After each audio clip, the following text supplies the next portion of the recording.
আকন ফুলের মালা পরে লাঠি খেলতে খেলতে তারা মন্দিরের দিকে রওনা হচ্ছে। আচ্ছা, এর মধ্যে জানিয়ে রাখি বন্ধুরা, এই যে শিবের ভক্তা যারা হয়, এরা যে উপোসটা করে, সেই উপোসটা কিন্তু খুব কঠিন উপাস।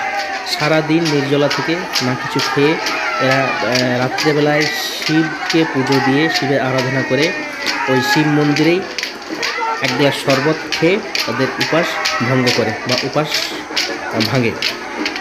দেখতে পাচ্ছেন ছোট ছোট কচি কচি বাচ্চারাও কিন্তু এই উপাসে সামিল হয়।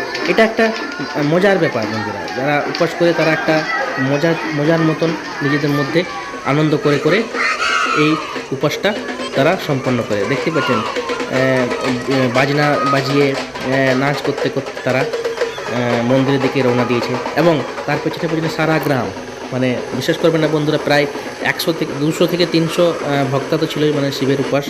আর তারপরে সারা গ্রামের লোক সাথে থাকে।